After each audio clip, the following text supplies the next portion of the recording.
Thank you so much for having me, Professor Dartiashvili, and I want to thank everyone for joining us early morning Europe time, and it's midnight. Well, now it's 5 minutes after midnight in the United States. It is an honor and privilege, and I hope I will be well worth your time. I hope you got enough coffee. I got my share here to stay awake. So what I want to do today is when I was asked to participate in this topic in this summer school, I wanted to do something that was broad enough to to cultivate maybe discussion, to pick your interest. That is not just a narrow topic that reflects what I do, and as David pointed out, my specialty is 18th, 19th century, and I've written extensively on the era of revolutionary Napoleonic Wars. My last book is entitled Napoleonic Wars, A Global History, in which I make a case that the revolutionary Napoleonic era was a period of truly global ramification, a moment of the great divergence, if you're familiar with this recent debate in the historiography. But anyway, so what I wanted to do is looking over the topics that other scholars have offered for the summer school. I thought it would be appropriate to provide you with a broad overview of the grand strategy of the Russian Empire in the 18th, 19th century, so that it informs your thinking as you ponder the 20th century developments, whether Soviet or post-Soviet period. So looking over 300 years of Russian history, the past Russian history, I think we can now reach a deeper understanding of the constituent elements of the Russian grand strategy. And let me be clear from the outset that grand strategy is not simply a strategy on a grand scale. It's not just the military policy to defeat an enemy on the battlefield and conquer territorial space. No, a grand strategy is a comprehensive, multifaceted policy of essentially political nature, reflecting a ruling elite's vision, in this case, vision for Russia's place in the world, and specifically Russia's place in Eurasia. And this grand strategy in the 18th and 19th century involved immobilization of resources, the creation of military-industrial complex, the forging of an industrial commercial policy to sustain the military commitments, elaboration, crafting and elaboration of a foreign policy to create and maintain a network of client state. And among the crucial elements of the grand strategy is the cultivation of an image of strength, of raw power, of invincibility that would then allow the government to maintain control and hegemony in both at home in the Russian heartlands and in the frontier regions surrounding it. So in many in recent years, we've come up with the various terms to describe this experience, and oftentimes you come across the terms of a fortress empire, or sometimes you would see a German term, Militarstat, right, the warrior state, the military state, applied to this. And what these terms mean, especially Militarstat, is that it is a state in which military members of the elite operate by consensus with the political elite, in this case, elite headed by the Romanov dynasty, without necessarily challenging the ultimate hegemony of this political elite. And in return, the empire's grand strategy gave inordinate weight to military interest in defining political objectives, in crafting and applying economic policy. So the Russian Empire, or Russia, as you see on the map, with its back against this interminable and almost impenetrable taiga and largely desolate, at least at that time, tundra in the north, faced three basins, essentially faced the basins of three seas. the Baltic, the Black, and the Caspian. I'm not counting the White Sea and the Barents Sea in the north, because they are largely useless, at least for most of the year. The rivers that shaped those basins were therefore historically channels of communication and trade routes. They led to the Baltic Sea and the Gulf of Bothnia. They fed into the Black Sea, and in Siberia they flowed to the wastes of the Arctic Ocean. But their sources also led to across the Central Asian steppes, as well as Altai to Mongolia and China. So these were the natural corridors of expansion that in many respects determined the way the expansion worked. However, these rivers, right, flowed across the territories still controlled entirely by rival powers. And we're starting our discussion in 1700, right? From 1700 to 1900, that's the period of our discussion. And in 1700, these territories are controlled by rival powers. And I identified the three most important ones in that sense: Sweden, Polish-Lithuanian Commonwealth, and the Ottoman Empire, thereby creating geopolitical frontiers.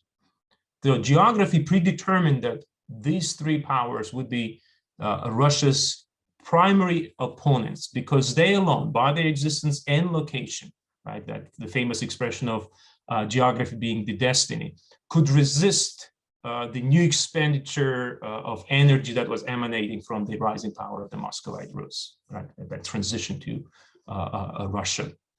From its location in this Mesopotamia between the Volga and Oka, right? Mesopotamia being the area between the two rivers. Well, this location between the two rivers gave Moscow initially an Eastern orientation. And we're all familiar with the Russian history. We know, for example, that Ivan the Fourth, right, the terrible, first looked to the east, conquering Kazan and Astrakhan as a way of opening the pathway to the Eastern expansion.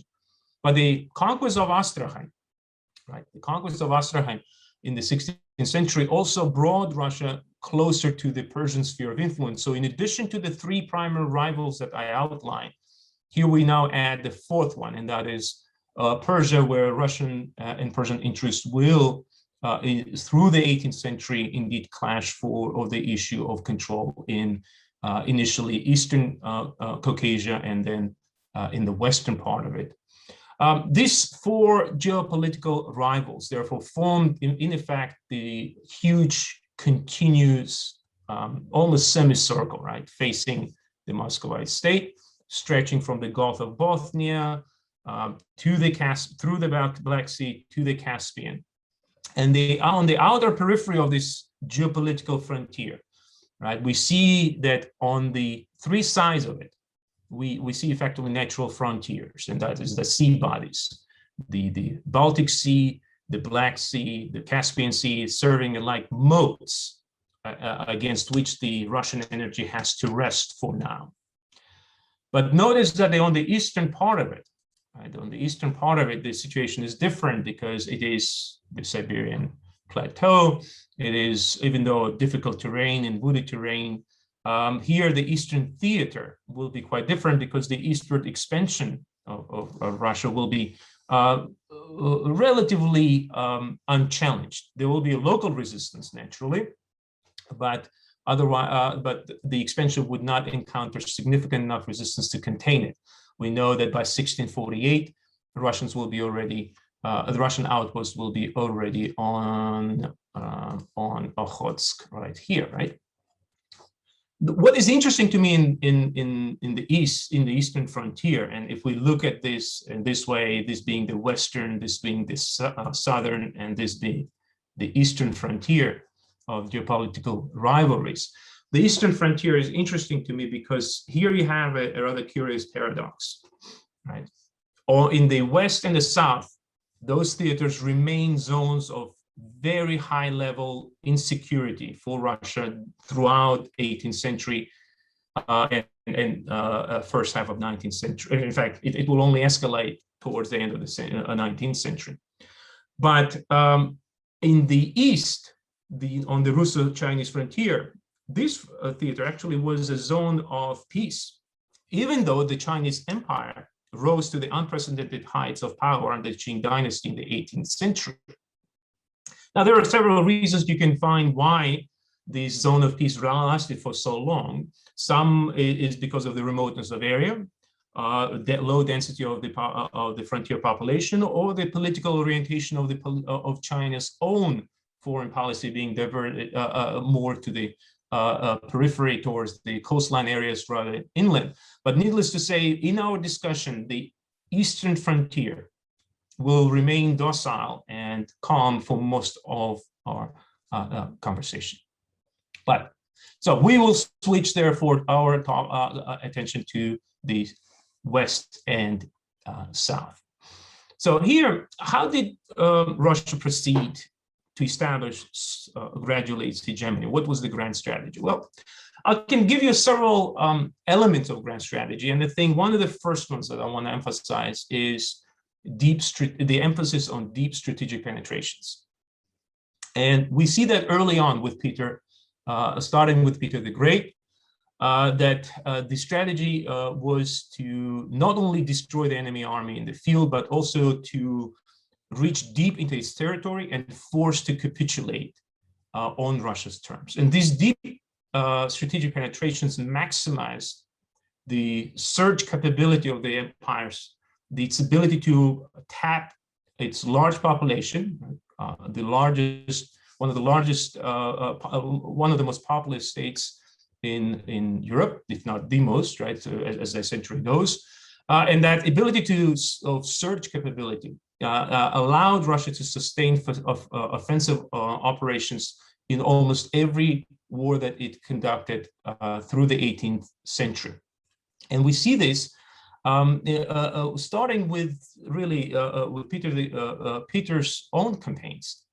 Think about his ability to sustain a campaign that in Azov in 1696, and Azov is 1,400 kilometers from Moscow, or his next campaign, right, targeted Pruth, which is over 1,500 kilometers from Moscow, or the diversion to Kuban, which was done later in his reign, brought Russian power almost 2,200 kilometers away from Moscow, and that was not even the furthest reach of the Russian power. As we know, in 1722, 1723, Peter embarked on a campaign in eastern Caucasus, with the Russian troops reaching, or at least Russian influence reaching as far as Resht, almost 3,000 kilometers away from Moscow. These were impressive penetrations, remarkable, truly, penetrations,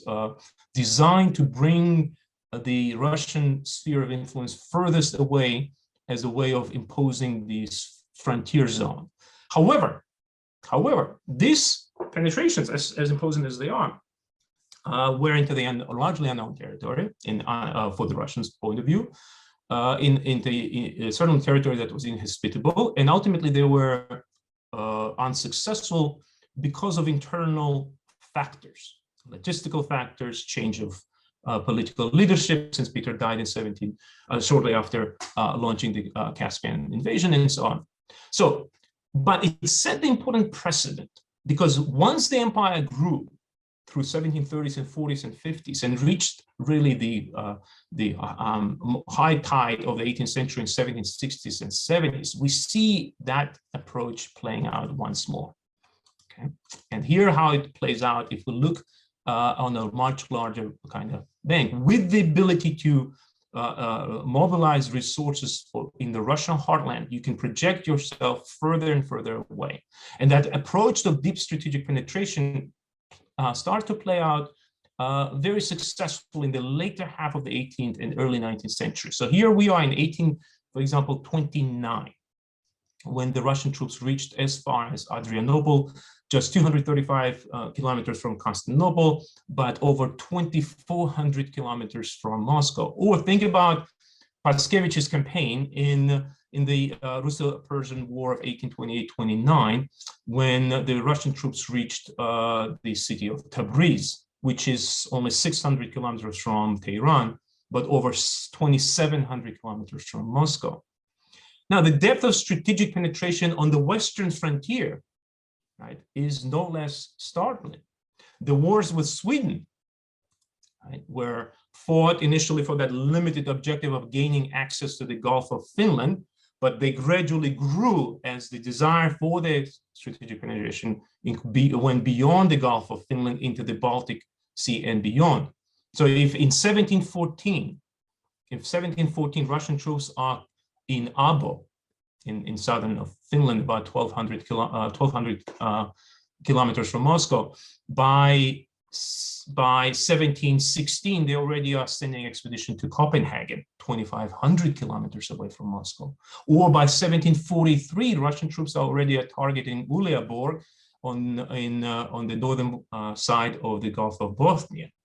Furthermore, the scope of operations increased through the 18th century.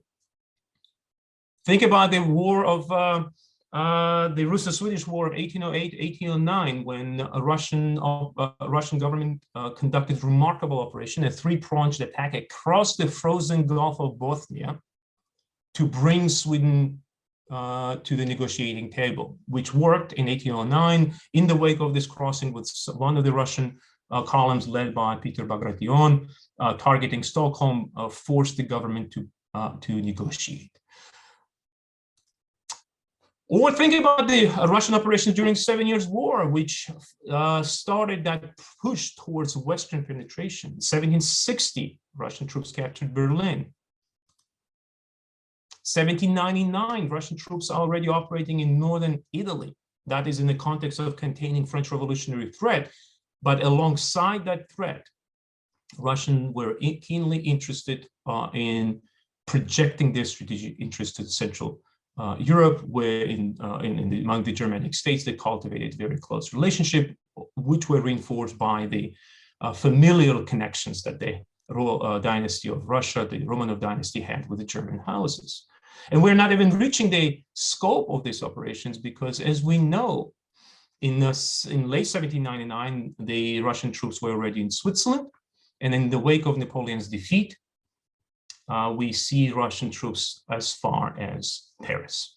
So what we can say is that within a span of 60 years, right, the scope of Russian strategic penetrations, the emphasis on this quick,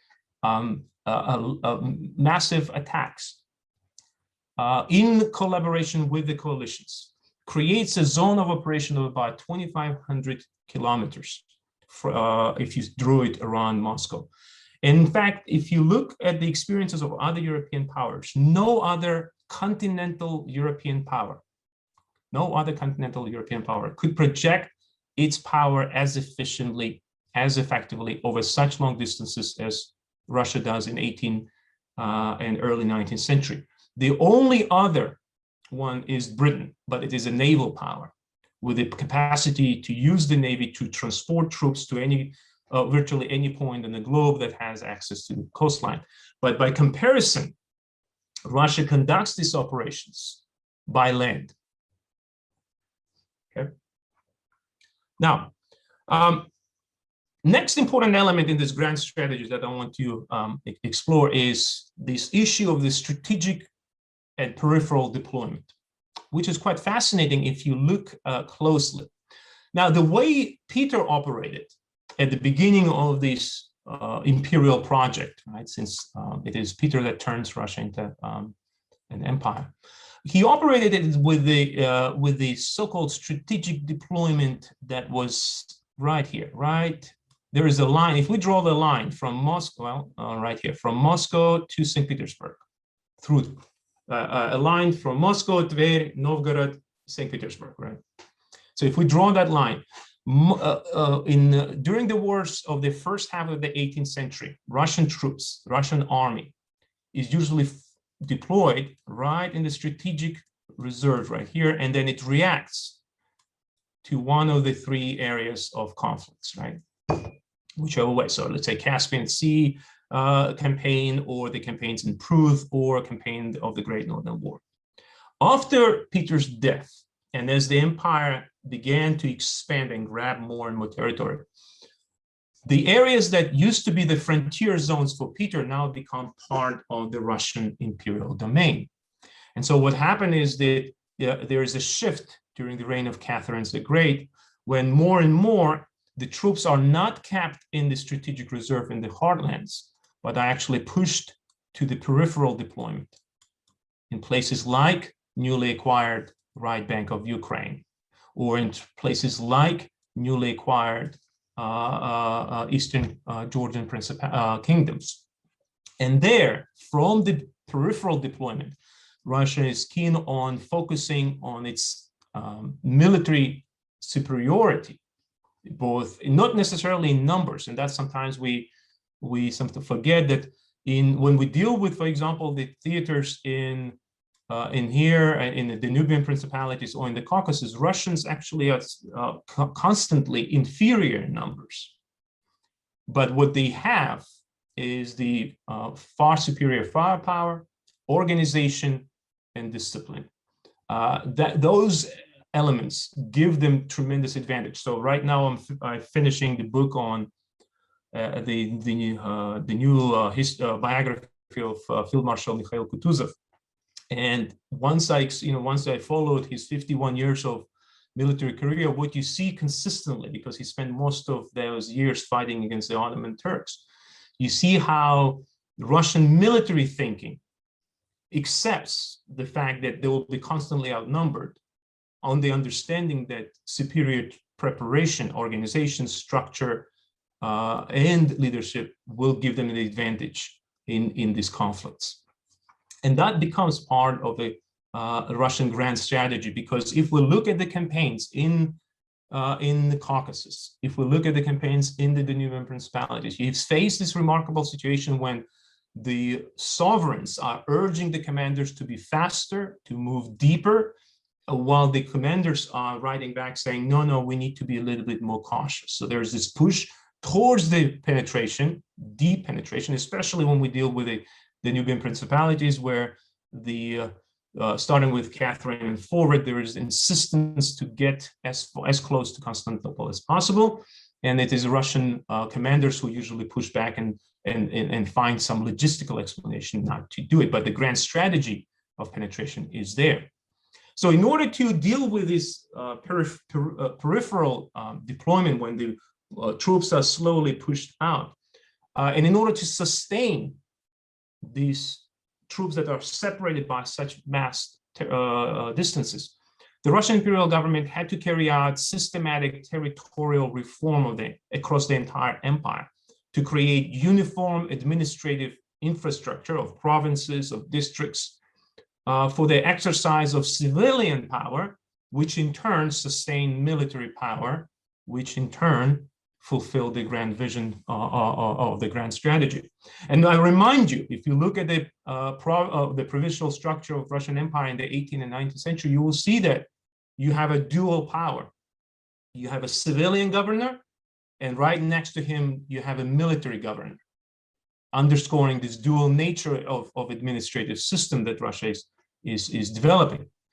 After the accession of Emperor Paul, and we actually see increased militarization of life. If Paul, right, Imperator Pavel, if is known about for anything, it is that sense of militarization that he brought to the Russian society and state, and that militarization actually outlived him, because during the reigns of his two sons, Alexander and Nicholas, Russia was engaged in protracted conflicts, especially Alexander, who had to confront the threat of French Revolution and Napoleon. In fact, we see the intensity of these conflicts expanding to such a degree that by 1819, Russian strategic force that is kept is already reaching 600,000 men, organized in over 250 regiments. And what made this interesting is this combination of trying to keep the peripheral deployment while keeping a significant part of this force, of this army, 68% to be precise, to keep it in the strategic center so that you can respond to the threats west, south, or east. And that's where, remember what I talked about, the fact that eastern frontier is completely silent gives Russians' ability to focus on these core areas. Another interesting element in the grand strategy of the 18th, 19th century is the development of the client-state relations. In order to develop these client-state relations with its neighbors, Russian government was willing, perfectly willing, to exploit the constitutional frameworks that some of these governments had to project its interests. For example, we know that Sweden had a constitutional monarch. We know that Lithuania and Poland had constitutional monarchy. And within these constitutional frameworks, you see ability for different political groups to voice their objections to the monarchy. And that allows a Russian government to solicit domestic group support to project its interests. Think about the Polish partitions, how they come around from between 1772 to 1795. Ostensibly, on the surface, Russia always maintained the position that it was upholding the interest of traditional groups within Poland, that it was not about the territorial acquisition as much as it is to protect the groups within the Poland. And now those groups are quite nebulous. They can be magnates, right? These traditional noble magnates who, for example, challenged the Polish Constitution of 1791, which was very liberal. So Russia, for example, came out in 92 as a champion of traditional values to contain Western, very liberal French threat. Or they can be interpreted as fellow Orthodox Christians. In case of Poland, they used that in 1772, and they repeatedly use the issue of protecting fellow Orthodox, fellow co-believers, right, in the relationship with the Ottoman Empire. So that becomes a rather interesting element of it. But once the client-state relations are established, there is another side to it, of this client system, and that is Russian willingness, the Russian government's willingness to incorporate these groups within the imperial system. In fact, more than this, to use these groups in order as an instruments to maintain what we can call a proconsular, like a Roman style rule. So think about the Baltic Germans. That is Germans who've been came under Russian control in the early half of the 18th century, the result of Great Northern War and the subsequent expansion, and think how what senior positions they occupied in the second half of the 18th century, or even in the Caucasus context, especially in the Georgian context. Think about the reality of the Russian annexation of eastern principalities of Georgia and Russian expansion of power in Eastern Caucasus happens under the leadership of a Georgian Paul Tsitsianov, right, Tsitsishvili, who actually is the key instrument of Russian imperialism in the Caucasus. He is both part of the system and the spearhead of it. So that becomes a rather important element of it. There's willingness to incorporate these various groups as long as they buy into the system, into the imperial system. Now, the maintenance of the empire's security required the creation of infrastructure of fortresses, of communications, of ports, naval installations that had to depend on the active involvement of the imperial government. Right? Government alone could finance these constructions, this maintenance and upkeep. But this direct rule, as I said, within this notion of the Russia as a fortress empire, did not exclude this collaboration between local men of power and the imperial elite, with which they increasingly became identified, while continuing to manage their territories under this watchful eyes of the Russian imperial rule. The Russian grand strategy in the 18th, 19th century was inseparable. And I don't know if you can separate grand strategy as a whole from economic policy. Okay, let me skip here, hold on. Let's go here. There we go.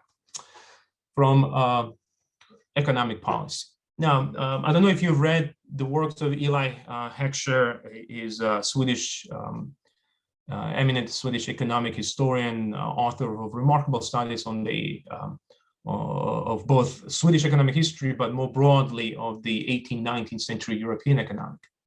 And in his work, Eli Heckscher especially when he talks about Sweden in the Vasa dynasty that ruled it in the 17th century. He talks about these Vasa rulers laying the foundation of a new economy that was designed to, he says, preserve and reinforce this medieval economic system. And he has this term that he uses, right? And that is the age of maturity of medieval economy. And I like this term because in many respects, it reflects the economic approach that the Russian imperial government had towards economy in the 18th, 19th century. Okay. While the economies of Western Europe were moving towards more open economic systems, freer labor market, in Russia, what we see is doubling down on that medieval economic system. And what do I mean by this kind of medieval economic system? Well, it's a system that still retains serfdom. Long after serfdom is gone in other parts of Europe, Russia remains serf-owned nation. In fact, more than this, serfdom is extended and made even harsher. So as the 18th century progressed, and despite the attempts in the early 19th century to question the institution of serfdom, it still remained the law of the land until 1860s. Now, the Russian military setbacks were rare, right? In fact, that's one of the things that is interesting here. If you look at the 200-year period, and we look at the major conflicts, I skipped some of the campaigns, that's minor campaigns, but if we look on major wars between 1700 and 1900, Russians have a very good track record. But the campaigns that they didn't do well, right, actually occasioned or served as a catalyst for the launching of industrial programs to build the economic foundation for that fortress empire. So think about the setbacks, for example, in the early Great Northern War. Think about the defeat of at the Battle of Narva that the Russian army experienced in 1700, which forced Peter to launch a vast, what we can say a proto-industrial, almost industrial program to lay the foundation for the military expansion of the Russian state. So in Tula, in the Lake Onega region, you see expansion of ironworks, which were needed for the production of muskets and sabers and guns and cannonballs and anchors and effectively Peter lays the foundation for the mining and metallurgy in the Ural Mountain regions, which will serve as a center of imperial metallurgy for decades to come. It is with the needs to sustain the ever-increasing military force in the field that we see textile industry less dependent, but nonetheless reliant on the serf labor that developed around Moscow, Vladimir, and Voronezh. But what we see in all of this, right, industrial developments and the policies that Peter and his successors set, is this one crucial element, and that is they were all part, or they all served the greater good of the military-industrial complex. Right? And it's a modern term, right, military-industrial complex, but it's a convenient term to use in this context because all of the industries that are developed, or the manufacturing capacity that is developed, they are all geared towards military needs. But the more self-sufficient a country is, the more decisively all economic activity in it will be determined by their consumption. And if your consumption is military, then all your needs, the industrial needs will be also geared towards it. So what we see, therefore, in the 18th, 19th century is that the new captains of industry, even when they remained in private hands, were still largely dependent on government orders, on government credit. And that chronic shortage of capital, that was one of the most characteristic features of the Russian economic environment during the 18th and the 19th century, was due to the absence of the substantial non-military market in which rising demand would stimulate production and raise profits. And that's, again, we look back to this reality of the serf-based society, right? There, that demand is gone. So you have that incestuous relationship between the military and the industry based on the services of compulsory labor, which will fail to keep up with the Western European economies. Indeed, while British economy industrialized, while even French economy industrialized in the early decades of the 19th century, the Russian Empire failed to keep up. Fiscal health began to deteriorate. And here the tax base becomes one of the issue of fiscal matters becomes a crucial element in the story of the grand strategy. Because how do you keep up the commitments that the grand strategy sets for you within the context of deteriorating fiscal health? The tax base remained rigid and dependent largely on the direct revenue, with limited market that was incapable of raising enough revenue to sustain these commitments. And the fact that you have this many wars, right, this constant drain on resources was one of the perennial problems in for the Russian military thinking. So one of the ways they dealt with it was by starting printing money. And that creates, of course, an inflationary cycles in the second half of the 18th century. So, for example, in 1774, to keep up the war with the Ottoman Empire, they and to deal with the issues with Pugachev uprising, they printed 20 million rubles worth of paper currency. By 1785, that increased to 100 million. By 1800, it will exceed 220. And by 1817, in the wake of Napoleonic Wars, the number of paper currency in circulation was 1 billion. And the problem with this is that this paper money is non-convertible. So it leaves the population awash in a sea of this depreciated currency and prey to rampant inflation, damaging the government's credit and a manufacturer's confidence. So here, that economic malaise then saps and it starts impacting the grand strategy view of the Russian Empire. And the decisive moment in that story is the Crimean War. The Russian defeat in 1856 is in many respects is a shocking realization of how far Russia has fallen, because the grand strategy is still there.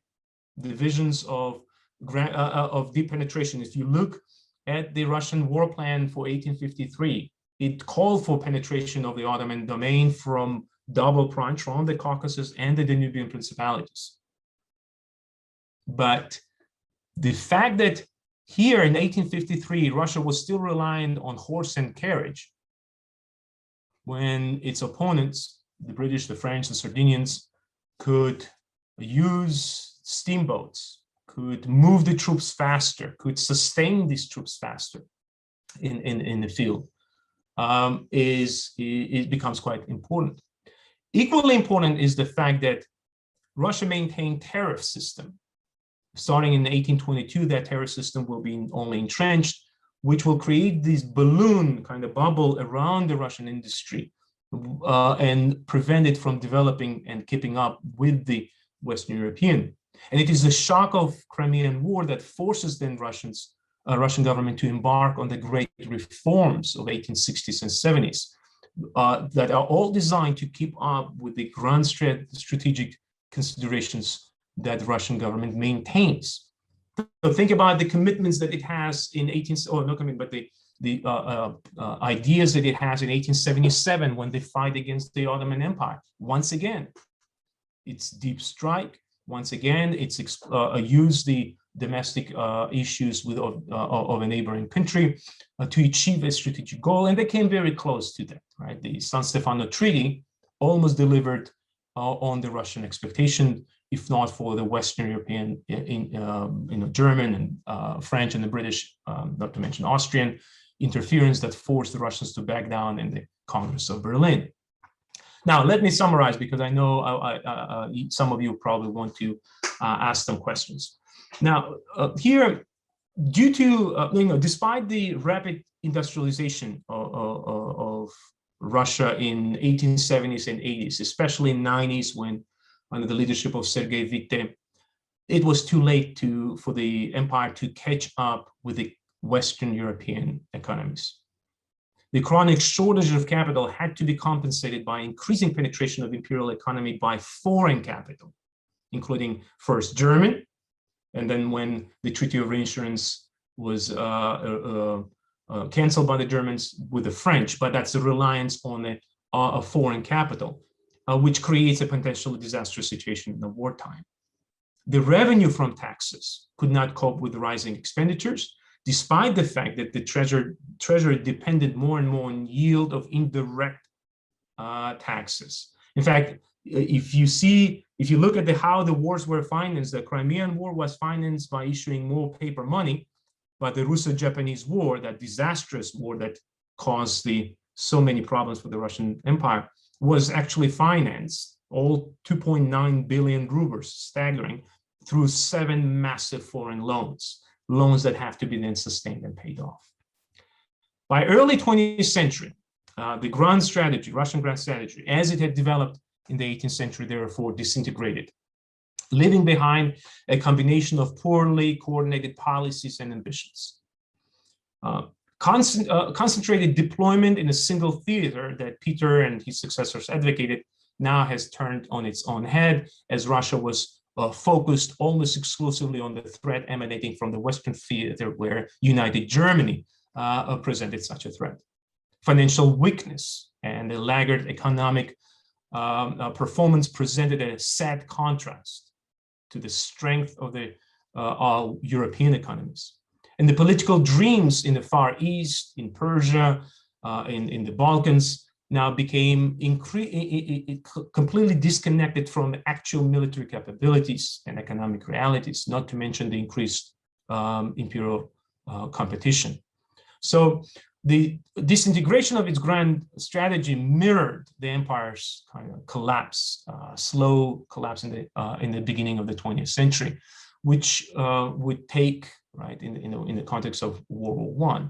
But if you look at the history of the Soviet Union, in many respects, it would mirror that of the empire when it comes to grand strategy. The ideology of the conquest, the restoration of Russia's hegemony in Eurasia, the cultivation of the notion of fortress empire, Soviet Union as being beset from outside threats, with unprecedented military and political apparatus, overwhelming military-industrial complex that suffocates the civilian demands, the creation of client states between Russian core and the periphery. And finally, when we look at the post-Soviet period, I think there are similarities in these grand strategic considerations that Russia is manifesting today. Thank you.